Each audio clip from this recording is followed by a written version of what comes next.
आता मागच्या पार्टीमध्ये तुम्ही बघितलं असेल आम्ही गणपती आणायला आलो मुंबईला. या सगळ्यांची आता चर्चा चालू आहे. आपल्या राज्याला बघायला वाडगाव नाक्यावरती पब्लिक किती होईल रे? मी म्हणलं भरपूर येते पब्लिक हो. तेवढ्यात आमच्या उपाध्यक्ष चिल्ल्यानं गाडीत व्हेज बिर्याणीचं नियोजन लावलं आणि चवीला एकदम क्वालिटी झालती बरं का. उपाध्यक्ष म्हणजे आमचा शेपच आहे हो. माझा खाल्लंय म्हणल्यावर भांडी तर घासाय पाहिजेच की, म्हणून सगळ्यांनी भांडी घासून घेतली आणि पुन्हा सगळं साफ पण करायचं, कारण आपण त्यांची जागा वापरली तिथं घाण करायची नाही. चाललो आम्ही आमच्या मूर्तीकडे. आता मूर्तीकर आणि दादा बाकी सगळे कार्यकर्ते मूर्तीचा फायनल टचअप बघत होते हो. तेवढे तिकडे कांदिवलीच्या महासम्राटची आगमन सोहळ्याची मिरवणूक आम्हाला दिसली. असला इथं लाईव्ह बँड वाजवायला तिथले क्वालिटी वाजवत होते. हा मग पोरं का बसत्यात होय.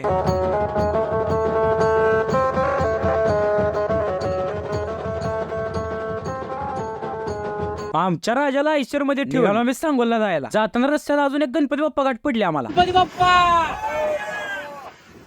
आता पाऊस यायला लागला म्हणून आम्ही रेनकोट घातली. काय रेनकोट आणला नव्हता. गणपती बाप्पाचा राहिलेला कागद कसं गुंडळून बसलाय बघा. म्हणलं आता येऊ दे कसला बी पाऊस काय होत नाही. आणि खंडाळा घाटात वातावरण कसलं टॉप झालंय बघा की. तुम्हाला सांगतो असलं क्वालिटी वातावरण, त्यासोबत गणपती बाप्पा लय भारी वाटते बघा. जसं पुण्यात शिरलो तसं चालू झालं आम्हाला ट्रॅफिक, आणि जिथे आपल्या बाप्पाला बघायला येऊन बाहेर थांबलीत बघा. आता या इथला रस्ता बंद होता बरं का. या सगळ्या दादांनी मिळून आम्हाला वाट काढून दिली बघा. आता सकाळपासून काय खाल्लं नव्हतं म्हणून गाडीचं चटणी भाकरीचं नियोजन केलं. सगळ्यांनी मिळून खायला चालू केलं. थोडं थोडं गेलो आमच्या उपाध्यक्षांनी लावलं मॅगीचं नियोजन एकदम टॉप. आपल्याला पुण्यात भेटले काय म्हणतात बघा की.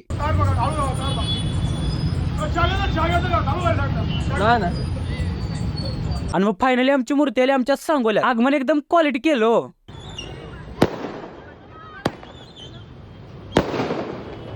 कुठे काय राहायला